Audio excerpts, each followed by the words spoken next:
ಜನಗಳು ಕದಿದಿರು ನಿಂತಿರುವೆ ಜನಗಳು ಕದಿದಿರು ನಿಂತಿರುವೆ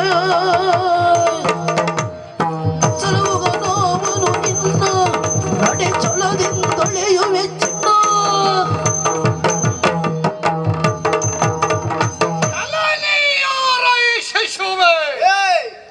ಏನು ಮಾಡ್ತಾ ಇದ್ದೀಯ ಅನ್ನುವ ಪ್ರಜ್ಞೆ ಆದ್ರೂ ನಿನಗುಂಟ? ಯಾಕ ಸುಡುವ ಕಂಡ ಬೆಂಕಿ ಪ್ರಪಂಚಕ್ಕೆ ಬೆಳಕನ್ನ ತೋರಿಸುವ ಎರಡು ಕಣ್ಗಳು ಸೂರ್ಯ ಹಾಗೂ ಚಂದ್ರ. ಹೋಗಿ ಹೋಗಿ ಆ ಸೂರ್ಯನನ್ನ ಹಿಡಿಯುವುದಕ್ಕೆ ಮುಂದಾಗುತ್ತಾ ಇದ್ದೀಯಾ? ಎಲ್ಲಾದರೂ ಅವನನ್ನ ಮುಟ್ಟಿದೆ ಅಂತಾದ್ರೆ ಸುಟ್ಟು ಹೋಗುತ್ತೀಯಾ ನೀ?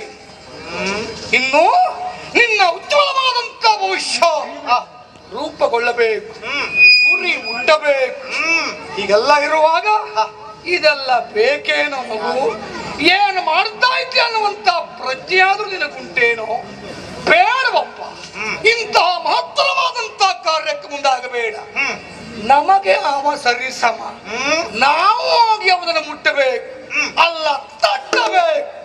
ಇಷ್ಟಿರುವಾಗ ಮೊನ್ನೆ ಪ್ರಪಂಚದ ಬೆಳಕನ್ನ ಕಂಡವನಿದ್ದೀಯ, ಮೊನ್ನೆ ಹುಟ್ಟಿದ್ದೀಯ, ನಿನ್ನೆ ಕಣ್ಣು ಬಿಟ್ಟಿದ್ದೀಯ, ಈ ದಿವಸ ಮೇಲಕ್ಕೆ ಹಾರ್ತಾ ಇದ್ದೀಯ.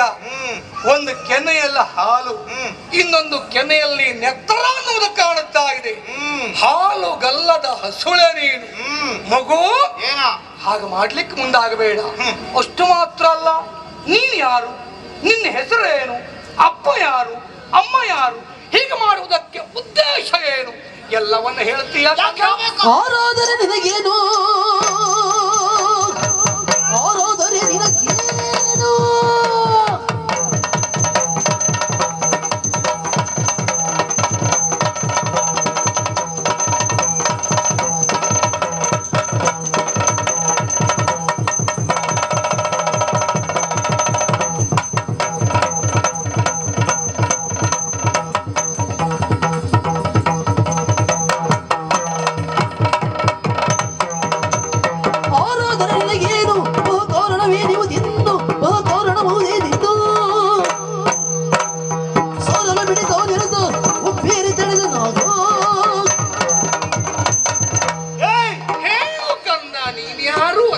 ನಿನಗೆ ಯಾಕೆ ಹೇಳಬೇಕು? ಅಲ್ಲ, ನಾನು ಪ್ರಶ್ನೆ ಕೇಳಿದ್ರೆ ಹೇಳ್ಬೇಕಲ್ಲ. ಇಲ್ಲ, ಏನು ಹಿನ್ನೆಲೆ ಗೊತ್ತಿಲ್ಲ. ನಮಗ ಹಳೆ ಹರಕೆ ಇಲ್ಲ.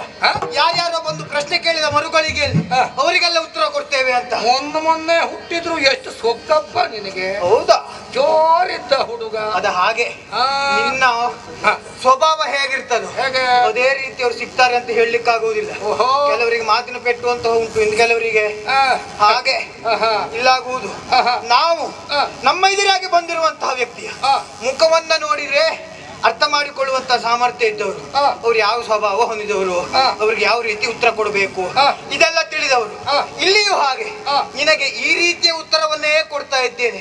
ಯಾಕೆಂದ್ರೆ ನಿನ್ನ ಮುಖ ಎಲ್ಲ ಹೇಳುತ್ತದೆ ನನಗೆ ಸೌಮ್ಯ ಸ್ವಭಾವದವನಲ್ಲ. ಆ ಕಾರಣಕ್ಕಾಗಿ ನಿನಗೆ ಉತ್ತರ ಯಾವ ರೂಪದಲ್ಲಿ ಖಾರವಾಗಿಯೇ ಕೊಡುವುದು ನಾನು. ನನ್ನ ಪರಿಚಯವನ್ನ ಕೇಳುವುದಕ್ಕೆ ಮುಂದಾಗ್ತಾ ಇದ್ದಿ. ಯಾರು ನೀನು, ಎಲ್ಲಿಯವ, ಹೌದು, ತಂದೆ ತಾಯಂದಿರ ಹೆಸರು ಹೌದು, ನಿನ್ನಲ್ಲಿ ಯಾಕೆ ಹೇಳಬೇಕು ಅಂತ ಕೇಳ್ತೇನೆ.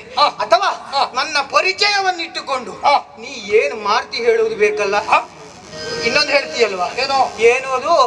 ಅವನೇ ಸೂರ್ಯದೇವ. ನೀನು ಸುಟ್ಟು ಹತ್ತಿ ಅವನನ್ನು ಮುಟ್ಟಿದ್ರೆ ಹೋಗಿ ಯಾವ್ದಾದ್ರು ಹೆಡರಿಗೆ ಹೇಳುದು, ಅಂದ್ರೆ ನನ್ನಲ್ಲಿ ಹೇಳುವುದಲ್ಲ. ಮತ್ತಿನ ಕಣ್ಣಿಗೆ ಯಾಕೆ ಕಾಣ್ತದವ? ಅದು ಆ ವಸ್ತುವನ್ನು ನೋಡ್ತಾ ಇದ್ರೆ ಅಥವಾ ಅದನ್ನ ನೋಡ್ತಾ ಇದ್ರೆ ಏನ್ ಅರ್ಥ ಮಾಡಿಕೊಳ್ಬೇಕು ಗೊತ್ತುಂಟಾ? ಕೆಂಪು ಬಣ್ಣದಿಂದ ಹೊಳೆಯುತ್ತಿರುವಂತಹ ಹಣ್ಣು ಅದು ನನಗೆ ಹಸಿವಾಗಿದೆ. ಆ ಕಾರಣಕ್ಕಾಗ ಹಣ್ಣನ್ನ ತಿನ್ನುವುದಕ್ಕೆ ನಾ ಮುಂದಾಗ್ತಾ ಇದ್ದೇನೆ. ಎಲ್ಲ ಹೆಡ್ಡ ಬುದ್ಧುವಂತ ಅಲ್ಲ. ಬಹುಶಃ ನಿನಗೂ ಹಸುವಾಗಿದೆಯೋ ಏನೋ. ಆ ಹಣ್ಣನ್ನ ನಾನು ತಿನ್ನಲ್ಲ, ನಿನಗೇನು ಇರುವುದಿಲ್ವಲ್ಲ. ಹೆಡ್ ನಾನಲ್ಲ, ಹೆಡ್ ನೀನು. ಯಾಕ? ನೀನು ಮೊನ್ನೆ ಹುಟ್ಟಿದವನಲ್ಲ, ಹುಟ್ಟು ಬಹಳ ವರ್ಷ ಆಗೋಯ್ತು. ಬುದ್ಧಿವಂತ ಇದ್ದೀಯ ನೀನು. ಇದು ಮೊದಲೇ ಹೇಳಿದ್ರೆ ಆಗುದಿಲ್ಲ. ಅವೇನೋ ಬೇಕು ಅನ್ನುವ ಕಾರಣಕ್ಕಾಗಿ ಅಲ್ಲಿ ಹೋಗ್ತಾ ಇದ್ದ. ಆ ಕೆಂಪು ಹಣ್ಣು ನನ್ನದ್ದು ನಿನಗೆ ಕೊಡುವುದಿಲ್ಲ ನಾನು. ನಡೆ ಎಂದರೆ ಮುಂದೆಗಳು ನಡೆ ನಡೆ ನಡೆ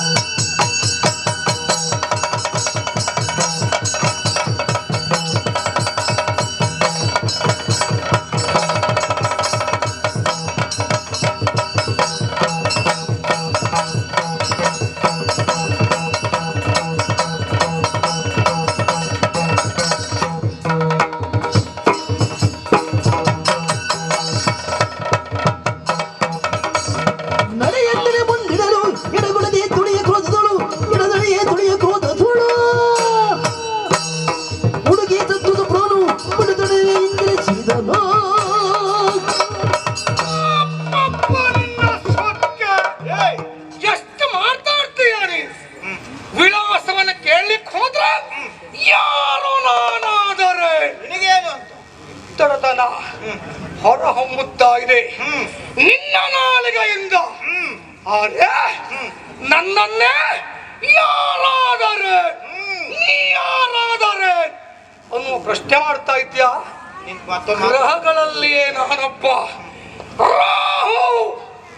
ಲೋಕಕ್ಕೆ ಗೊತ್ತು ಏನೋ ನನ್ನ ಮಾತು ಕೇಳುತ್ತಾ ಇಲ್ಲ, ನಟ ಅಂತ ಹೇಳಿದ್ರೆ ಹೋಗುತ್ತಾ ಇಲ್ಲ. ನೀನು ಹೇಳಿದ ಹಾಗೆ ಜಾಣನಾದವನಿಗೆ ಮಾತಿನ ಪೆಟ್ಟು, ಕೋಣನಾದವನಿಗೆ ನೀ ಹೇಳಲೇಬೇಡ. ನೀ ಇವತ್ತು ನನ್ನ ಎದುರಿಗೆ ಎಷ್ಟೇ ಮಾತಾಡೋದನ್ನು ನಾನೇ ಕೊಡ್ತೇನೆ. ನೀನು ಕೊಡುವುದಕ್ಕೆ